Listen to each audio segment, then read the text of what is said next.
ಅದೇ ನಿಯಮ, ಅದೇ ಮಾರ್ಗಸೂಚಿ. ಈಗ ಜನತಾ ಕರ್ಫ್ಯೂ, ಆಗ ಲಾಕ್ಡೌನ್. ಅಂದ್ರೆ ಆಗ ಜನತಾ ಕರ್ಫ್ಯೂ, ಈಗ ಲಾಕ್ಡೌನ್, ಎರಡು ಒಂಥರ ಕನ್ಫ್ಯೂಷನ್ ಆಗುತ್ತೆ. ಯಾಕೆಂದ್ರೆ ಲಾಕ್ಡೌನ್ ಅನ್ನ ಮಾಡಿದ್ರು ಆ ಟೈಮಲ್ಲಿ, ಈಗ ಜನತಾ ಕರ್ಫ್ಯೂ ಅಂತ ಮಾಡಿದ್ರು, ಅದಾದ್ಮೇಲೆ ಮತ್ತೆ ಲಾಕ್ಡೌನ್ ಅಂತ ಹೇಳ್ತಾ ಇದ್ದಾರೆ. ಏನು ಅನ್ನೋದೇ ಅರ್ಥ ಆಗ್ತಾ ಇಲ್ಲ. ಹೆಸರು ಚೇಂಜ್, ಅದೇ ರೂಲ್ಸ್. ಸೊ ಏನ್ ನಿರ್ಧಾರ ಮಾಡ್ಲಿಕ್ಕೆ ಹೊರಟಿದೆ, ಯಾವ ರೀತಿಯಾಗಿ ಇದಕ್ಕೆ ಬ್ರೇಕ್ ಹಾಕ್ಲಿಕ್ಕೆ ಹೊರಟಿದೆ ಸರ್ಕಾರ ಅನ್ನುವಂತ ಗೋಜಲು, ಗೊಂದಲ ಪ್ರತಿಯೊಬ್ಬರಲ್ಲೂ ಕೂಡ ಮನೆ ಮಾಡ್ತಾ ಇರುವಂತದ್ದು. ಯಾಕೆಂದ್ರೆ ಇಲ್ಲಿ ತಜ್ಞರು ಹೇಳ್ತಾ ಇರುವಂತದ್ದೇ ಒಂದು, ಆದ್ರೆ ಸರ್ಕಾರ ಕೈಗೊಳ್ತಾ ಇರುವಂತ ನಿರ್ಧಾರನೇ ಮತ್ತೊಂದು. ಆ ರೀತಿಯಾಗಿದೆ. ಯಾಕೆಂದ್ರೆ ತಜ್ಞರು ಲಾಕ್ಡೌನ್ ಮಾಡಿ ಕಂಪ್ಲೀಟ್ ಆಗಿ ಲಾಕ್ಡೌನ್ ಮಾಡಿದಂತ ಸಂದರ್ಭದಲ್ಲಿ ಮಾತ್ರ ಕೊರೋನಾ ಚೈನ್ ಲಿಂಕ್ ಅನ್ನ ಕಟ್ ಮಾಡಬಹುದು, ಇಲ್ಲಾಂದ್ರೆ ಸಾಧ್ಯನೇ ಇಲ್ಲ ಅಂತ ಹೇಳ್ತಾ ಇದ್ರು. ಬಟ್ ಸರ್ಕಾರ ಮಾತ್ರ ಇನ್ನೂ ಕೂಡ ಮೀನಾಮೇಷ ಎಣಿಸ್ತಾನೆ ಇತ್ತು. ನಿನ್ನೆ ಏನೋ ಒಂದು ಗಟ್ಟಿ ನಿರ್ಧಾರವನ್ನ ತಗೊಳ್ಳುವಂತ ಸಾಧ್ಯತೆ ಇದೆ ಅಂತ ಅಂದ್ಕೊಂಡಿದ್ವಿ, ಆದ್ರೆ ಆಗ್ಲಿಲ್ಲ. ಜನತಾ ಕರ್ಫ್ಯೂ ಸಂಪೂರ್ಣವಾಗಿ ವಿಫಲ ಆಗಿದೆ ಅಂತ ಅವರೇ ಹೇಳಿದ್ರು. ಮುಖ್ಯಮಂತ್ರಿಗಳು ಕೂಡ ಪರೋಕ್ಷವಾಗಿ ಒಪ್ಕೊಂಡಿದ್ರು. ನಿನ್ನೆ ದೇವಸ್ಥಾನಕ್ಕೆ ಹೋಗಿ ಬಂದಂತಹ ಸಂದರ್ಭದಲ್ಲಿ ಆರೋಗ್ಯ ಸಚಿವರು ವಿಫಲವಾಗಿದೆ ಅಂತ ಸಾಕಷ್ಟು ಬಾರಿ ಹೇಳಿದ್ದಾರೆ. ಇಷ್ಟಾದ್ಮೇಲೂ ಕೂಡ ಕಠಿಣ ರೂಲ್ಸ್ ಅನ್ನ ಜಾರಿಗೆ ತರಬೇಕಾಗಿತ್ತು, ಆದ್ರೆ ಜಾರಿಗೆ ತರಲೇ ಇಲ್ಲ. ಮತ್ತೆ ತಪ್ಪು ಮಾಡ್ತಾ ಇದೆಯಾ ಸರ್ಕಾರ ಅನ್ನುವಂತ ಪ್ರಶ್ನೆ ಮೂಡುವಂತೆ ಮಾಡ್ತಾ ಇದೆ ಸರ್ಕಾರದ ನಿರ್ಧಾರಗಳು. ಬೈಕು ಕಾರುಗಳಲ್ಲಿ ಓಡಾಡಂಗಿಲ್ಲ ಅಂತ ಹೇಳಿದ್ದಾರೆ. ಅಷ್ಟು ಬಿಟ್ರೆ ಇಲ್ಲಿ ಖಾಸಗಿ ವಾಹನಗಳ ಸಂಚಾರಕ್ಕೆ ಒಂದು ಪ್ರಮುಖವಾಗಿ ಬ್ರೇಕ್ ಹಾಕಿದ್ದಾರೆ. ಬಿಟ್ರೆ ಇನ್ನೆಲ್ಲವೂ ಕೂಡ ಯಥಾಸ್ಥಿತಿಯಲ್ಲೇ ಇದ್ದಂತೆ ಕಾಣಿಸ್ತಾ ಇದೆ ಸ್ಪಷ್ಟವಾಗಿ. ಕಾಲ್ನಡಿಗೆಯಲ್ಲಿ ಆರಾಮಾಗಿ 4 ಗಂಟೆ ಅಂದ್ರೆ ಸಡಿಲಿಕೆ ಮಾಡಿದಾರಲ್ಲ, ಬೆಳಗ್ಗೆ 6ರಿಂದ ಬೆಳಗ್ಗೆ 10 ಗಂಟೆವರೆಗೂ ಆರಾಮಾಗಿ ಓಡಾಡ್ಕೊಂಡ್ ಬರ್ಬೋದು, ಏನು ಪ್ರಾಬ್ಲಮ್ ಇಲ್ಲ. ಲಾಕ್ಡೌನ್ ನಲ್ಲೂ ಹಲವು ರಿಯಾಯಿತಿಗಳನ್ನ ಕೊಟ್ಟಿದೆ ಸರ್ಕಾರ. ಹೋಟೆಲ್ಗಳಲ್ಲಿ ಪಾರ್ಸೆಲ್ ಸಿಗುತ್ತೆ, ನಡೆದುಕೊಂಡು ಹೋಗಿ ತರ್ಬೋದು ಪಾರ್ಸೆಲ್ ಅನ್ನ. ಮದ್ಯ ಸಿಗುತ್ತೆ, ಕಾಲ್ನಡಿಗೆಯಲ್ಲೇ ಹೋಗಿ ತಗೊಂಡ್ಬರ್ಬೇಕು, ಅದಕ್ಕೂ ಕೂಡ ಅವಕಾಶವನ್ನ ಮಾಡಿಕೊಟ್ಟಿದ್ದಾರೆ 6 ಗಂಟೆಯಿಂದ 10 ಗಂಟೆವರೆಗೂ. ಎಷ್ಟು ಮಟ್ಟಿಗೆ ನಮ್ಮ ಸರ್ಕಾರ ಮದ್ಯ ಕುಡಿಬೇಕು ಪಾಪ ನಮ್ಮ ಜನ, ಮದ್ಯ ಕುಡಿದೇ ಹೋದ್ರೆ ಏನೋ ದೊಡ್ಡ ಅನಾಹುತ ಆಗ್ಬಿಡುತ್ತೆ ಅಂತ ಅದಕ್ಕೆ ಮಾತ್ರ ಪರ್ಮಿಷನ್ ಅನ್ನ ಇಲ್ಲ ಅಂತ ಹೇಳಂಗೆ ಇಲ್ಲ. ಪರ್ಮಿಷನ್ ಮಾತ್ರ ಅದಕ್ಕೆ ಇದ್ದೇ ಇದೆ. ಈ ಸರ್ಕಾರ ಯಾವುದಕ್ಕೆ ಬ್ರೇಕ್ ಹಾಕಿದ್ರು ಕೂಡ ನಾವು ಮದ್ಯ ಮಾರಾಟಕ್ಕೆ ಮಾತ್ರ ಬ್ರೇಕ್ ಹಾಕಲ್ಲಪ್ಪ ಅಂತ ಹೇಳ್ಕೊಂಡ್ ಕೂತ್ಕೊಂಡ್ಬಿಟ್ಟಿದೆ. ಯಾವ ಲಾಕ್ಡೌನ್ ಕೈಗೊಂಡ್ರು ಅಷ್ಟೇ ಮದ್ಯಕ್ಕೆ ಮಾತ್ರ ಅವಕಾಶ ಮಾಡಿಕೊಡ್ತಾ ಇದ್ದಾರೆ. ನಮ್ಮ ಮದುವೆಗಳು 50 ಜನ ಸೇರಿಸಿ ಮಾಡ್ಬೋದು. ಈ ಹಿಂದೆನೂ ಕೂಡ ಹಂಗೆ ಇತ್ತು, ಈಗಲೂ ಅದನ್ನ ಕಂಟಿನ್ಯೂ ಮಾಡ್ತಾ ಇದ್ದಾರೆ.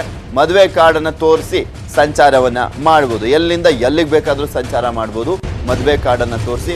ಈಗ ಬೆಂಗಳೂರಿಂದ ಹಾಸನಲ್ಲಿ ಅಂದ್ರೆ ಹಾಸನ್ಗೆ ಆರಾಮಾಗಿ ಓಡಾಡ್ಬೋದು. 12 ಗಂಟೆಗೆ ಮುಹೂರ್ತ ಅಂದ್ರೆ ನೀವು ಬೆಳಗ್ಗೆ ಎಲ್ಲ 12 ಗಂಟೆವರೆಗೂ ಸುತ್ತಾಡ್ಕೊಂಡು 12 ಗಂಟೆಗೆ ಇದೆ ಸರ್, ಮದುವೆ ಇದೆ ಸರ್, ನಾನು ಹೋಗ್ಬೇಕು ಅಂತ ತೋರಿಸ್ಕೊಂಡು ಓಡಾಡ್ಬೋದು.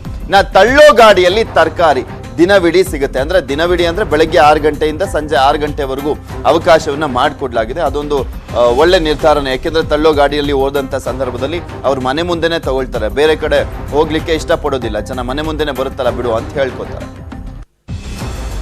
ಇದೆಲ್ಲದ್ರ ಬಗ್ಗೆ ಮತ್ತಷ್ಟು ಡೀಟೇಲ್ಸ್ ಅನ್ನ ನೀಡ್ತಾರೆ ನಮ್ಮ ಪ್ರತಿನಿಧಿ ದಶರಥ್. ನೇರ ಸಂಪರ್ಕದಲ್ಲಿ ಜಾಯ್ನ್ ಆಗ್ತಾ ಇದ್ದಾರೆ. ಎಸ್ ದಶರಥ್, ನೋಡ್ತಾ ಇದೀವಿ ಸರ್ಕಾರ ಏನೋ ಒಂದು ಗಟ್ಟಿ ನಿರ್ಧಾರವನ್ನ ತಗೊಳುತ್ತೆ, ಲಾಕ್ಡೌನ್ ಅನ್ನ ಘೋಷಣೆ ಮಾಡುತ್ತೆ, ಸಾಕಷ್ಟು ಕಠಿಣ ಕ್ರಮಗಳನ್ನ ಕೈಗೊಳ್ತಾರೆ ಅನ್ನುವಂತ ನಿರೀಕ್ಷೆ ಇತ್ತು. ಬಟ್ ಆ ನಿರೀಕ್ಷೆಯನ್ನ ಸ್ವಲ್ಪನೂ ಟಚ್ ಮಾಡ್ಲಿಕ್ಕೆ ಮುಂದಾಗ್ಲೇ ಇಲ್ಲ ಸರ್ಕಾರ.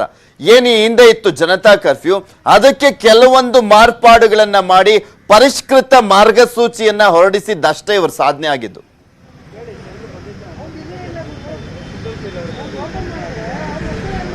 ಪೃಥ್ವಿರಾಜ್, ಕೆಟ್ಟ ಮೇಲೆ ಬುದ್ಧಿ ಬಂತು ಸರ್ಕಾರಕ್ಕೆ ಅಂತ ಅಂದ್ಕೊಂಡಿದ್ರು ಜನ, ಆದರೆ ಖಂಡಿತವಾಗಿಯೂ ಕೂಡ ಇಲ್ಲ. ಈಗಲೂ ಕೂಡ ಸರ್ಕಾರಕ್ಕೆ ಬುದ್ಧಿ ಬಂತಂತೆ ಕಾಣಿಸ್ತಾ ಇಲ್ಲ. ಯಾಕಂದರೆ ಹಳೆ ಕರ್ಫ್ಯೂ ನಿಯಮಗಳನ್ನೇ ಹೊಸದಾಗಿ ಲಾಕ್ಡೌನ್ ಅಂತ ಮರುನಾಮಕರಣ ಮಾಡಿ ಇದೀಗ ಹೊಸ ಮಾರ್ಗಸೂಚಿ ಅಂತ ಬಿಡುಗಡೆ ಮಾಡಿದ್ದಾರೆ.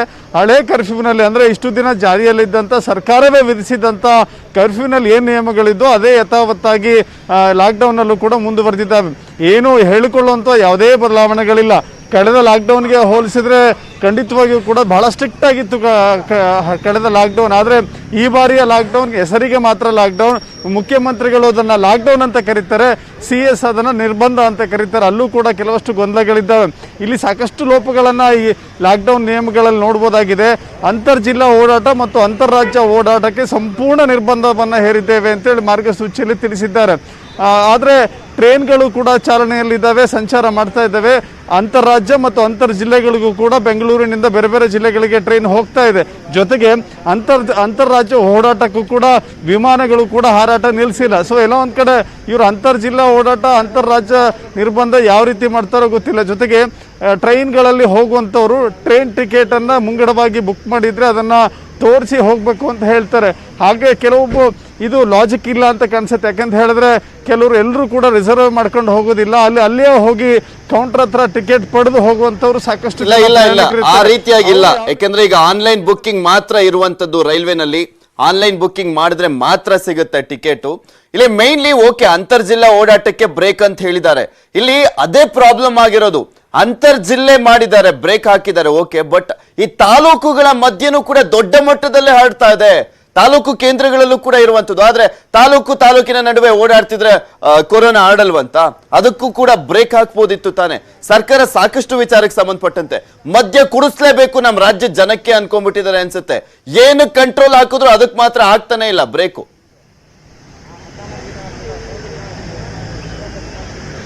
ಇಲ್ಲ ಪೃಥ್ವಿ, ಈಗ ರಿಸರ್ವೇಶನ್ ಮಾಡಿ ಹೋಗ್ಬೇಕು ಅಂದ್ರೂ ಕೂಡ ಅನೇಕರಿಗೆ ರಿಸರ್ವೇಶನ್ ಗೊತ್ತಿಲ್ಲ.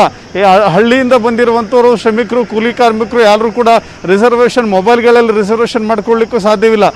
ಏನಾದರೂ ಇಂಟರ್ನೆಟ್ ಸೈಬರ್ ಸೆಂಟರ್ಗೆ ಹೋಗಿ ರಿಸರ್ವೇಶನ್ ಮಾಡಿಸೋಕ್ಕೂ ಕೂಡ ಆಗೋದಿಲ್ಲ. ರಿಸರ್ವೇಶನ್ ಮಾಡಿಸ್ಬೇಕು ಅಂತ ಹೇಳಿದ್ರೆ ರೈಲ್ವೆ ಸ್ಟೇಷನ್ಗೆ ಹೋಗಿ ಟಿಕೆಟನ್ನು ಮುಂಗಡ ರಿಸರ್ವೇಶನ್ ಮಾಡಿಸ್ಬೇಕಾಗತ್ತೆ, ಬುಕ್ಕಿಂಗನ್ನು ಮಾಡಬೇಕಾಗತ್ತೆ. ಸೊ ಅದೆಲ್ಲವೂ ಕೂಡ ಸಾಧ್ಯ ಇಲ್ಲ. ಅದು ಮೊಬೈಲ್ ಗೊತ್ತಿರೋರಿಗೆ, ಇಂಟರ್ನೆಟ್ ಆಪರೇಟ್ ಮಾಡೋಂಥವ್ರಿಗೆ ಮಾತ್ರ ರಿಸರ್ವೇಶನ್ ಮಾಡಲಿಕ್ಕೆ ಸಾಧ್ಯವಾಗುತ್ತೆ. ಸೊ ಹೀಗಾಗಿ ಅಲ್ಲೇ ಹೋಗಿ ಟಿಕೆಟ್ ಪಡಿತೀನಿ, ಅಲ್ಲೇ ಹೋಗಿ ರಿಸರ್ವೇಶನ್ ಮಾಡಿಸ್ತೀನಿ ಅಂದವರಿಗೆ ಬಹಳ ದೊಡ್ಡ ಕಷ್ಟ ಇದೆ. ಸರ್ಕಾರ ಹೇಳಿಕೊಳ್ಳುವಂತೆ ಸುಲಭವಾಗಿಲ್ಲ. ಇನ್ನೊಂದು ಕಡೆ 6 ಗಂಟೆಯಿಂದ 10 ಗಂಟೆವರೆಗೆ ಎಲ್ಲದಕ್ಕೂ ಕೂಡ ಅವಕಾಶ ಕೊಟ್ಟಿರುವ ನಿಯಮಗಳನ್ನೇ ಯಥಾವತ್ತಾಗಿ ಲಾಕ್ಡೌನ್ ಅಂತ ಹೇಳಿ ಮಾಡಿದ್ದಾರೆ.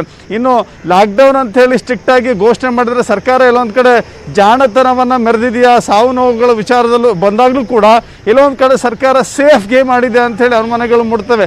ಸ್ಟ್ರಿಕ್ಟ್ ಲಾಕ್ಡೌನ್ ಘೋಷಣೆ ಮಾಡಿದ್ದೆ ಆದ್ರೆ ಅಲ್ಲಿ ಎಲ್ಲೊಂದು ಕಡೆ ಸರ್ಕಾರ ಪ್ಯಾಕೇಜ್ ಆಕ್ಚುಲಿ ಈ ಟೈಮಲ್ಲೂ ಅಷ್ಟೇ 10 ಗಂಟೆವರೆಗೂ ಮಾತ್ರ ಅವಕಾಶ ಮಾಡಿಕೊಟ್ಟಿದ್ರು. ಈ ಹಿಂದಿನ ಜನತಾ ಕರ್ಫ್ಯೂನ ಸಂದರ್ಭದಲ್ಲೂ ಕೂಡ ಈ ಮೇ 10ನೇ ತಾರೀಕು ಆದ್ಮೇಲೂ ಕೂಡ ಆಲ್ಮೋಸ್ಟ್ ಹಂಗೆ ಇದೆ. ಬಟ್ ನಾವು ನೋಡುವಂತೆ ಈ ಹಿಂದಿನ ಜನತಾ ಕರ್ಫ್ಯೂ ಲಾಕ್ಡೌನ್ ಸಂದರ್ಭದಲ್ಲೆಲ್ಲ ಪೊಲೀಸರು ಫುಲ್ ಚೆಕ್ಕಿಂಗ್ ಎಲ್ಲ ಮಾಡ್ತಾ ಇದ್ರು. ಬಟ್ ಈ ಬಾರಿ ಎಲ್ಲ ಚೆಕ್ಕಿಂಗೇ ಇಲ್ಲ. ನೋಡ್ತಾ ಇದೀವಿ, ಎಲ್ಲೂ ಕೂಡ ಚೆಕ್ ಮಾಡಲ್ಲ. ಸುಮ್ಮನೆ ಆರಾಮಾಗಿ ಹೋಗ್ಬೋದು, ಆರಾಮಾಗಿ ಬರ್ಬೋದು. ಈ ಒಂದು ಸಡಿಲಿಕೆಯ ಅವಧಿ ಮುಗಿದ ನಂತರನೂ ಕೂಡ ಪೊಲೀಸ್ ಇಲಾಖೆನೂ ಸುಮ್ಮನೆ ಕಂಪ್ಲೀಟ್ ಆಗಿ ಸೈಲೆಂಟ್ ಆಗಿದೆಯಾ ಅಂತ.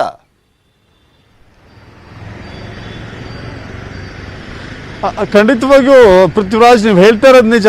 ಈ ಕರ್ಫ್ಯೂ ರೀತಿಯ ಮುಂದುವರಿಸಿ ವಾಹನ ಓಡಾಟಕ್ಕೆ ನಿರ್ಬಂಧ ಅಂತ ಹೇಳಿ ಒಂದು ಕಠಿಣ ರೂಲ್ಸನ್ನು ತಂದರೆ ಸಾಕಿತ್ತು. ಅದಕ್ಕೆ ಲಾಕ್ಡೌನ್ ಅಂತ ಹೇಳಿ ಮರುನಾಮಕರಣ ಮಾಡಿ ಪ್ರತ್ಯೇಕವಾಗಿ ಮಾರ್ಗಸೂಚಿಯನ್ನು ಹೊರಡಿಸುವಂಥ ಯಾವುದೇ ಅವಶ್ಯಕತೆ, ಯಾವುದೇ ಜರೂರತ್ತು ಇರಲಿಲ್ಲ.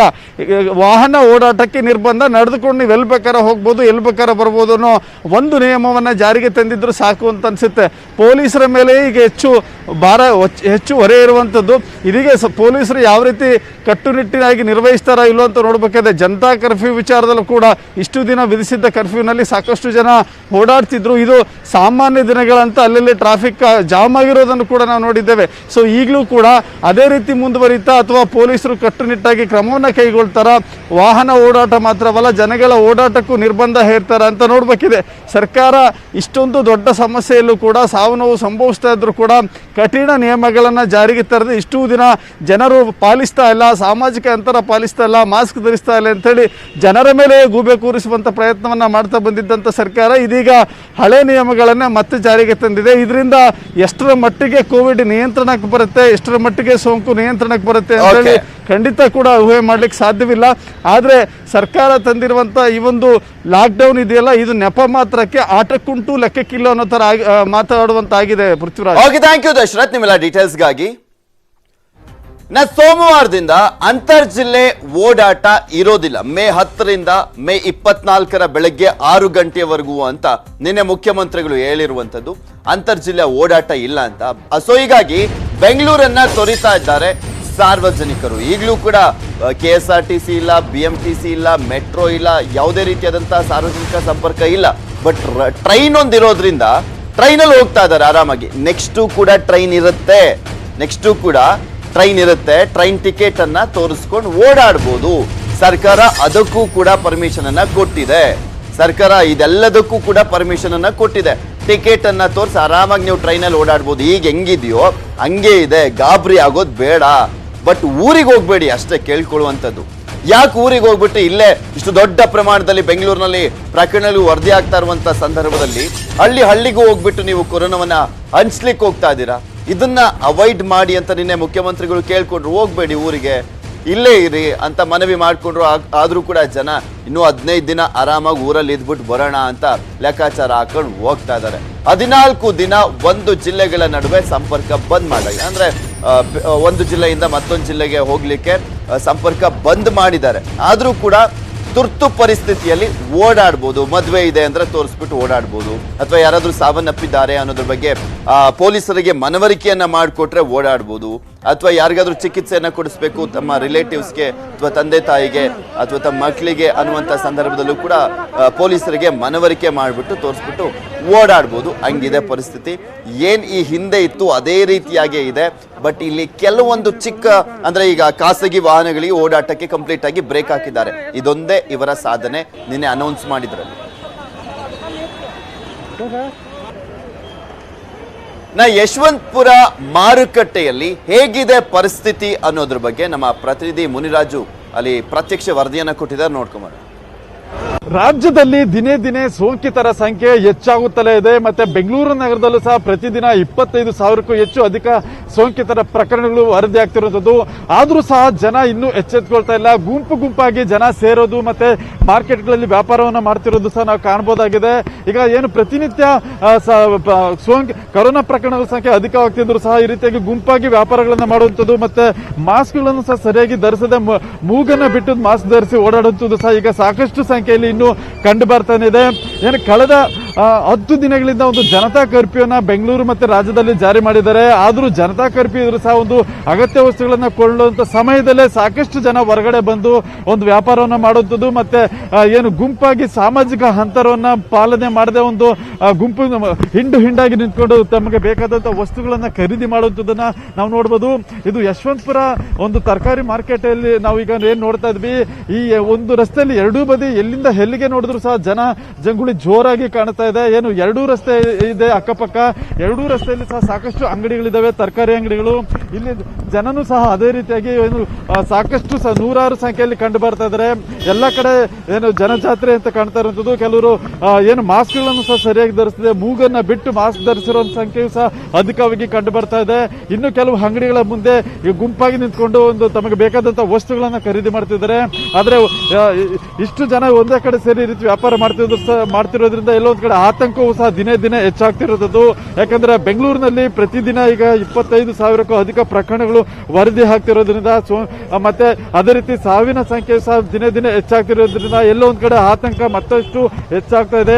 ಆದ್ರೂ ಸಹ ಜನ ಎಚ್ಚೆತ್ಕೊಳ್ಳದೆ ಈ ರೀತಿಯಾಗಿ ವ್ಯಾಪಾರ ವಹಿವಾಟಿನಲ್ಲಿ ತೊಡಗಿರೋದು ನೋಡಿದ್ರೆ ಇನ್ನೂ ಸಾಕಷ್ಟು ಅರಿವಿನ ಕೊರತೆ ಇದೆಯಾ ಅಥವಾ ಜನ ನಿರ್ಲಕ್ಷ್ಯತನದಿಂದ ತೋರುತ್ತಿದ್ದಾರೆ ಅನ್ನೋದು ಅನುಮಾನಗಳು ಸಹ ಈಗ ಹೆಚ್ಚಾಗಿ ಕಾಣ್ತಾ ಇರುತ್ತದ್ದು.